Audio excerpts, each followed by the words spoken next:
हरे कृष्णा, राधे राधे, जय श्री श्याम। दोस्तों, आज है जेठ माह के शुक्ल पक्ष की निर्जला एकादशी। सबसे पहले आप सभी दोस्तों को निर्जला एकादशी की बहुत बहुत बहुत सारी बधाइयाँ। अभी मैं करने जा रही हूँ निर्जला एकादशी व्रत की कथा।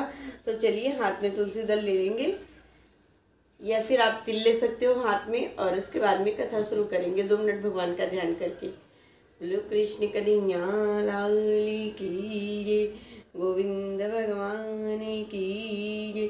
श्रीमन नारायण नारायण नारायण, गोविंद नारायण नारायण नारायण, लक्ष्मी नारायण नारायण नारायण, भजमन नारायण नारायण नारायण। बोलो लक्ष्मी नारायण भगवान की जय।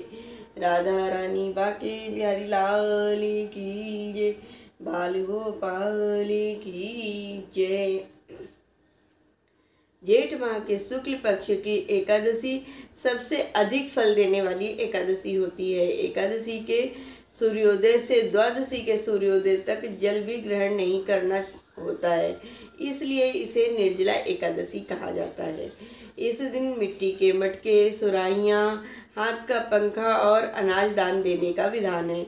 आज के दिन मीठा शरबत बांटने से विशेष फल मिलता है। मीठा शरबत बांटने का विशेष महत्व है। युधिष्ठिर ने पूछा, जनार्दन, अपरा का सारा महत्व मैंने आपसे सुन लिया है। अब जेठ माह के शुक्ल पक्ष की जो एकादशी है उसका वर्णन कीजिए। भगवान श्री कृष्ण बोले, राजन, इसका वर्णन व्यास जी करेंगे, क्योंकि ये संपूर्ण शास्त्रों के ज्ञाता और वेदांतों और वेदांगों के पारंगत विद्वान हैं।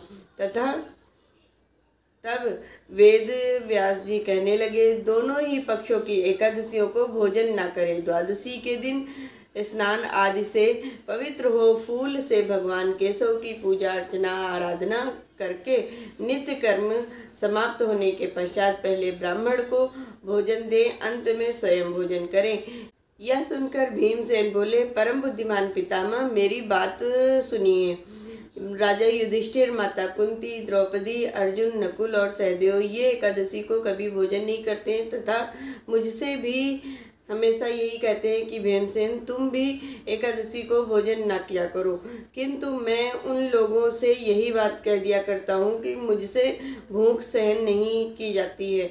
भीमसेन की बात सुनकर व्यास जी ने कहा, यदि तुम्हें स्वर्ग लोक की प्राप्ति प्रिय है तो नर्क को दूषित समझते हो तो दोनों पक्षों की एकादशी को भोजन न करना। भीमसेन बोले, महान बुद्धिमान पितामह, मैं आपके सामने सच्ची बात कहता हूँ, एक बार भोजन करके भी मुझे से व्रत नहीं किया जा सकता है, फिर उपवास करके तो मैं रह ही नहीं सकता हूँ। मेरे उदर में वक्र नामक अग्नि सदा प्रज्वलित रहती है, अतः जब मैं बहुत अधिक खाता हूँ तभी वह शांत होती है। इसलिए महामुने, मैं वर्ष में केवल एक ही उपवास कर सकता हूँ, इससे स्वर्ग की प्राप्ति सुलभ हो तथा इसके करने से मैं कल्याण का भागी हो सकूं। ऐसा कोई एक व्रत निश्चय करके बतलाइए, मैं उसका यथोचित रूप से पालन करूंगा। व्यास जी ने कहा, हे भीम, बड़े बड़े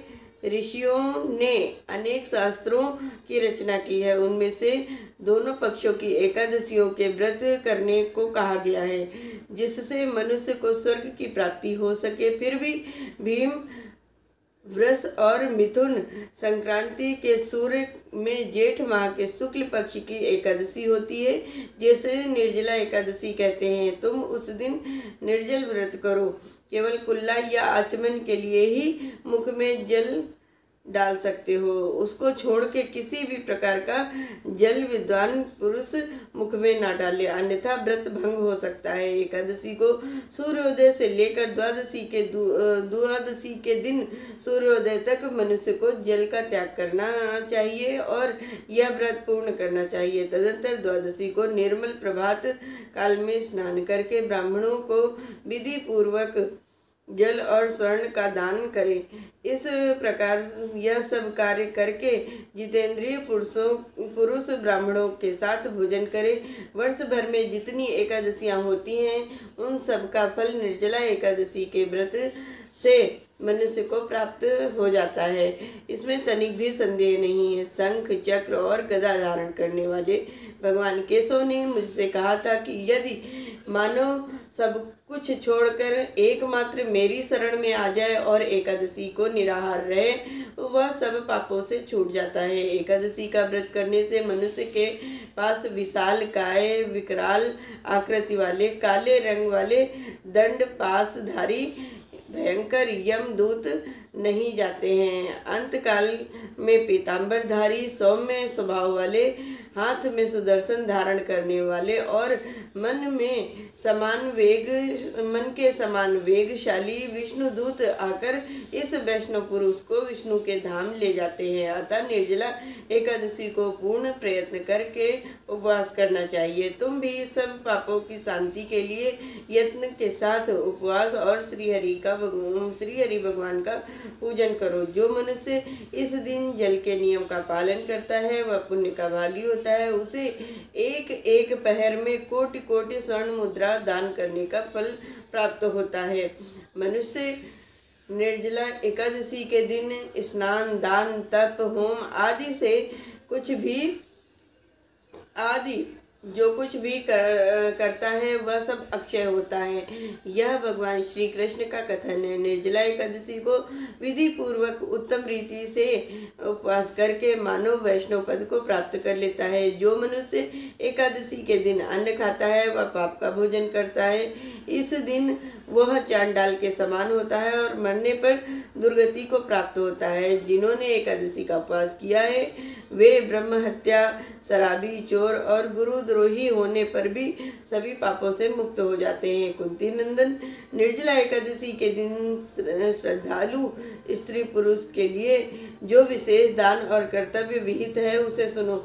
पर्याप्त दक्षिणा और भांति भांति के मिष्ठानों द्वारा यत्न पूर्वक ब्राह्मणों को संतुष्ट करना चाहिए। उनके संतुष्ट होने पर श्री हरि मोक्ष प्रदान करते हैं। निर्जला एकादशी के दिन अन्न, वस्त्र, गौ, जल, सैया, आसन, कमंडलू और छाता दान करना चाहिए। जो श्रेष्ठ एवं सुपात्र ब्राह्मण को जूता दान करता है वह सोने के विमान पर बैठ के स्वर्ग लोक में प्रतिष्ठित होता है। यह नियम लेना चाहिए कि मैं भगवान केशव की प्रसन्नता के लिए एकादशी को निराहार रहकर आचमन के सिवाय दूसरा जल नहीं ग्रहण करूंगा। द्वादशी को भगवान विष्णु का गंध, धूप, पुष्प और सुंदर वस्त्र से विधि पूर्वक पूजन करना चाहिए। संसार सागर से तारने वाले देव केशव, इस जल के घड़े का दान करने से आप मुझे परम गति प्राप्त करवाना। भीमसेन, जेठ माह के शुक्ल पक्ष की जो शुभ एकादशी है इसका निर्जल व्रत करना चाहिए तथा इस दिन श्रेष्ठ ब्राह्मणों को शक्कर के साथ जल के घड़े का दान करना चाहिए। तत्पश्चात द्वादशी को ब्राह्मण को भोजन कराने के बाद ही स्वयं भोजन करें। जो इस प्रकार पूर्ण रूप से पाप नाशिनी एकादशी का व्रत करता है वह सभी पापों से मुक्त हो आनंद को प्राप्त होता है। यह सुनकर भीमसेन ने भी इस शुभ एकादशी का व्रत आरंभ कर दिया था। तब से यह लोक में पांडव द्वादशी के नाम से विख्यात है। बोलो कृष्ण कन्हैया लाल की जय। लक्ष्मी नारायण भगवान की जय। श्रीमन नारायण नारायण नारायण भजमन नारायण नारायण नारायण। लक्ष्मी नारायण नारायण नारायण राधे नारायण नारायण नारायण हरिमन नारायण नारायण नारायण। बोलो कृष्ण कन्हैया लाल की जय। बोलो राधा रानी की जय। दोस्तों, आज मैंने आप सभी के सामने निर्जला एकादशी व्रत की कथा कही है। इस कथा को ज़्यादा से ज़्यादा शेयर करिए। जो लोग एकादशी का व्रत करते हैं प्लीज़ उन लोगों तक इस कथा को ज़्यादा से ज़्यादा पहुंचाइए। जो लोग चैनल पर नए हैं सो प्लीज़ चैनल को ज़रूर सब्सक्राइब करें और वीडियो को लाइक करना नहीं भूलें। वीडियो पे कमेंट में हरे कृष्णा हरे राधे जरूर लिखें। जय श्री कृष्णा, राधे।